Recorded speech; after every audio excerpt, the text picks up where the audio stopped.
परमात्मा उसे अपनी मार्ग में आने का अवसर दे देते हैं।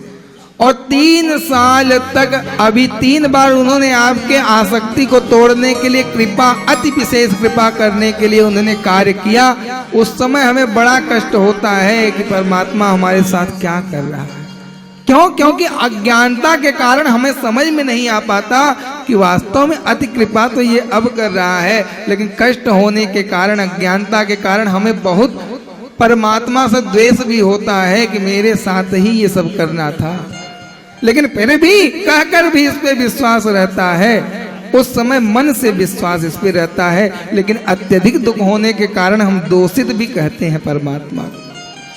3 साल और निरंतर लगाता है और 3 साल में मन कभी न कभी आपका विचलित होता है, इससे बढ़िया था कि मैं उसी में रहता तो बढ़िया था। दोबारा छोड़ने का मन करता है कि ये मार्ग ठीक नहीं है, चेंज करो, बदलो।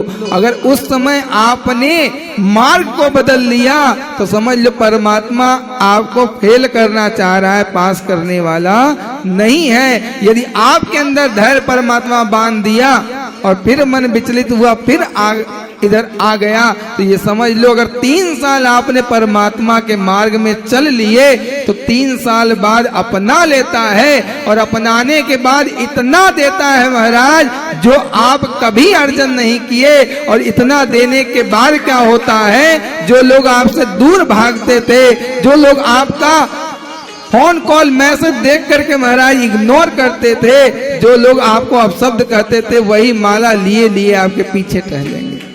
लेकिन तब आप क्या करोगे? आप उनसे दूर भागोगे, आप उनको अपने पास भटकने नहीं दोगे। क्यों? क्योंकि आपकी आसक्ति मिट चुकी है। न धन की इच्छा है, न तन की इच्छा है, और न नात रिश्तेदारों की इच्छा है। अगर इच्छा है तो केवल और केवल भक्त के अंदर भगवान के पाने की इच्छा है। इस कारण आप संसार को छोड़ देते हो और केवल परमात्मा को प्राप्त करते हो। परमात्मा को प्राप्त करना है तो संसार को छोड़ना पड़ेगा, और संसार को प्राप्त करना है तो परमात्मा को छोड़ना पड़ेगा। इसमें कोई दो राय नहीं है। और परमात्मा जब देगा महाराज ना, तो लोग रख नहीं पाएंगे और अपने प्रयत्न से उतना ही कर पाएंगे जितना सोचे होंगे। इस कारण इस पे विश्वास करो और संग्रह छोड़ दो। आज वास्तविकता अगर बताऊं तो वास्तव में मेरे पास 1 रुपए भी नहीं रहता, लेकिन राधा रानी के ऊपर मैं सारे कार्य को कर लेता हूं। अरबों करोड़ों खरबों का कार्य कैसे करा देती है मुझे पता भी नहीं चल पाता है। वास्तविकता यही है। हम कुछ करने वाले नहीं हैं, हमारे पास कुछ नहीं है, यही कर दे, राधा रानी जाने। अब जो भी हो, हम तो कर्म कर रहे हैं। अब तुम्हें मर्यादा बचानी है, लाज बचानी है तो बचाओ, नहीं बचानी है तो डुबा दो, क्योंकि डूब तो हम पहले से ही गए हैं। आपकी चरण रज प्राप्त करके थोड़ा उठना चाहिए, इच्छा आपकी है। और जिस दिन इनका नाम आगे कर दिया, कोई काम बिगड़ेगा नहीं, सारा कार्य परमात्मा स्वयं कर लेंगे। निमित्त किसी न किसी को बना देंगे। भगवान किसी के माध्यम से आपको दिला करके आपके कार्य को सिद्ध कर देंगे। इसलिए विश्वास इन पे करो। संसार पे विश्वास करना बिल्कुल ठीक नहीं है। माता हो, पिता हो, पुत्र हो, कोई हो, किसी पे विश्वास नहीं। ठाकुर हमरे रमण बिहारी, हम हैं रमण बिहारी के, और कोई किसी का नहीं है इस जगत में। केवल रिश्ते नाते इस सृष्टि को चलाए रखने के लिए, सृष्टि को बढ़ाने के लिए बना दिया परमात्मा ने। लेकिन हम उसी में आसक्त हो जाने के कारण परमात्मा की वास्तविकता को पहचान नहीं पा रहे हैं।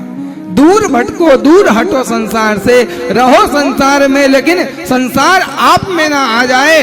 आप संसार में रहो, संसार आपके अंदर ना आने पाए। केवल आपके भीतर आए तो परमात्मा आए। क्योंकि यदि संसार हमारे भीतर है, परमात्मा वहां जाते नहीं, क्योंकि परमात्मा अकेले ही रहना पसंद करते हैं। हमने अभिमान रख रखा है, संसार रख रखा है। परमात्मा ने देखा महाराज हाउसफुल पहले ही है, हमारा कोई काम नहीं है। और देखा परमात्मा ने हाउसफुल नहीं, हाउस में कोई नहीं है, तो यही स्थान मेरा है, बैठ जाओ और जीवन को पार कर दो। इसलिए इसको खाली करो और परमात्मा का इंतजार करो। एक न एक दिन जरूर विराजमान होंगे। सबरी को मिल गए हमारे राघव। क्यों? क्योंकि संसार उसने त्याग दिया, संसार को अपने अंदर नहीं रखा। संसार में वो तो रहती है लेकिन संसार उसमें नहीं रहता। सबरी में केवल और केवल परमात्मा रहते हैं। क्यों? क्योंकि संसार उसमें नहीं, वो संसार में है। ध्रुव ने प्राप्त किया, क्यों? क्योंकि महाराज ध्रुव संसार में है लेकिन ध्रुव के अंदर संसार नहीं है। प्रहलाद ने प्राप्त किया तो उनके अंदर संसार नहीं है, संसार में वो है। तो संसार में हमें रहना है लेकिन संसार हम में रहे, ये सर्वथा महाराज अनर्थ करने वाला है। इसलिए संसार में रहो लेकिन संसार को अपने अंदर मत बसाओ। परमात्मा आपके अंदर विराजमान होके आपके जीवन की नैया अर्जुन की तरह पार कर देंगे। और समस्त कौरवों से जैसे अर्जुन को बचाया और मर्यादा बचाई, ऐसे ही हमारी लज्जा और इज्जत और हमारी मर्यादा को बचा करके जीवन का आनंद प्राप्त कर देंगे। बोलो बाके बिहारी लाल राधा रमण लाल की जय जय श्री। तो यही एक निवेदन, संग्रह का बिल्कुल प्रयास मत करना। संग्रह करोगे तो नाश ही होना है। बुद्धि भी संग्रह रहेगा तो अभिमान आएगा।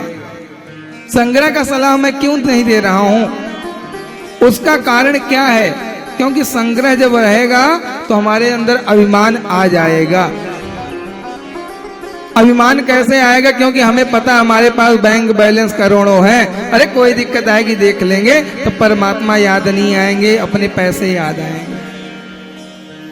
इस कारण संग्रह मत करो, तब परमात्मा याद आएंगे और तभी जीवन काम होगा, अभिमान नहीं आने पाएगा। इसीलिए संग्रह करना परमात्मा ने मना किया है। बोलो बाके बिहारी लाल।